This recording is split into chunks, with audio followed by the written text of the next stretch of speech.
नमस्कार मित्र हो, आज आपण जाणार आहोत ठाणे पनवेल विहीगर या ठिकाणी, ज्या ठिकाणी बैलजोड शर्यतीचे महाराष्ट्र बैलजोड शर्यत असोसिएशनचे अध्यक्ष पंढरीनाथ फडके यांच्या गावी. कारण की काल 21 फेब्रुवारी दुपारी त्यांचं निधन झालं आणि मित्र हो, अतिशय अल्पावधीतच अतिशय थोड्या काळामध्ये प्रसिद्ध झालेला व्यक्ती, अखंड महाराष्ट्रामध्ये ओळखला जाणारा व्यक्ती, जी बैलप्रेमी बैल शर्यत प्रेमी होता. छकडा बैलजोडी शर्यतींचा तो अतिशय प्रेम त्यांचं त्या खेळावर होतं.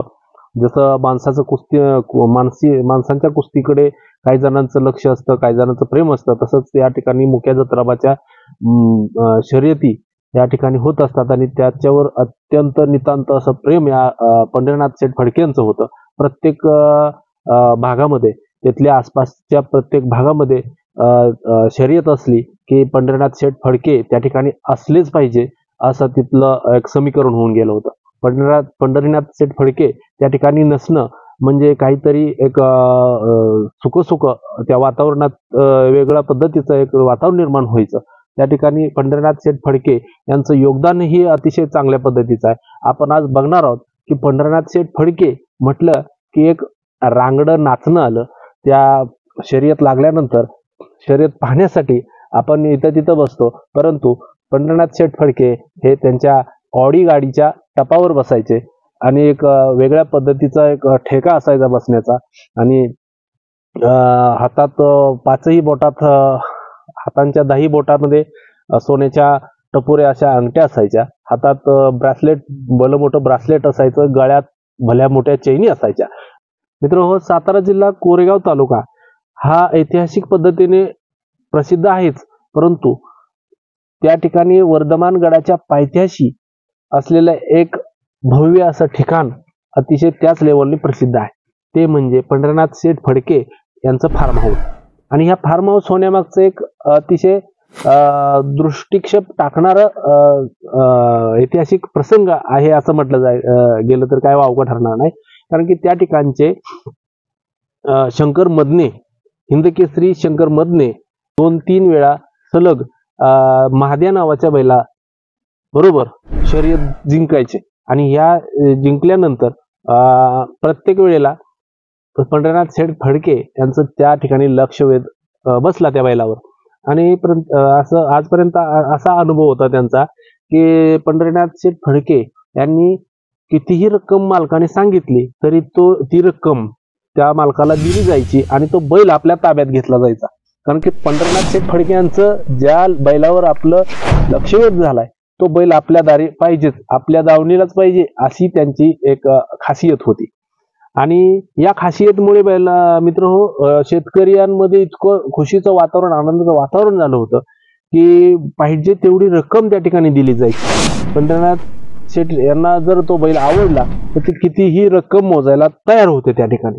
एखाद्या वेळेस त्यांच्या खिशात लाखो रुपये असतातच, परंतु त्या पैशांच्या व्यतिरिक्त जरी त्या बैल मालकाला पैसे पाहिजे असतील तरी ते आपल्या हातातील सोन्याच्या अंगठ्या देऊन, हातातील ब्रासलेट देऊन, गळ्यातील चेन देऊन जरी ते भागत नसेल तर ते स्वतः आपल्या ऑडीची कारची चावी त्या ठिकाणी द्यायचे, म्हणायचे मला बैल दे तुला.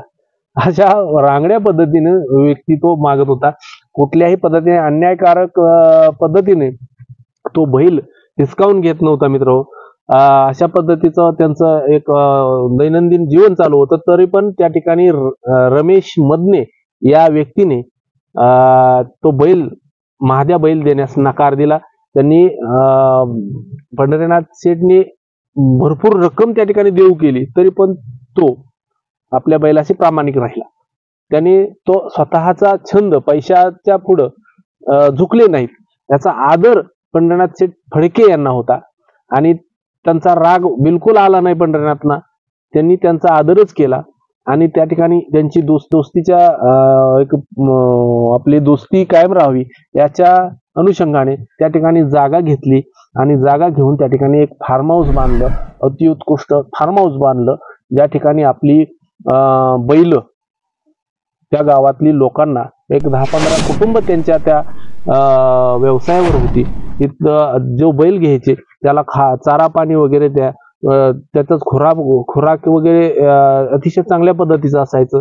काजू, बदाम, पिस्ता, शेंगदाणे, पेंड अशा पद्धतीचे चांगले पदार्थ त्या ठिकाणी बैलांना द्यायचे. त्या जेणेकरून शर्यतीमध्ये अतिशय अव्वल दर्जाचं काम या ठिकाणी व्हायचं. मग अशा अनेक बैल त्या ठिकाणी सांभाळली जायची. पंढरनाथ शेठ प्रत्येक महिन्यांना तो सगळा खर्च द्यायचे. त्या गावातले 10-15 कुटुंब त्याच्यावरती त्यांच्या या गोष्टींवर चालायचे. 10-15 घरं त्या ठिकाणी चालायचे. आणि शेकाप या पक्षामध्ये ते काम करत होते. त्याच्यानंतर त्यांनी या बैलगाडा शर्यतीमध्ये अतिशय चुरशीने भाग घेतला आणि या अतिशय चांगल्या पद्धतीने त्यांचं नावारूपाला अतिशय कमी दिवसामध्ये नावारूपाला आले. आणि 2019ला त्यांच्या नावावर एक गाणं सुद्धा आलं मित्र हो. त्या गाण्याची क्रेज इतकी होती, आणखीही अतिशय जास्त पद्धतीने त्या गाण्याची क्रेज या ठिकाणी आपल्याला दिसते मित्र हो.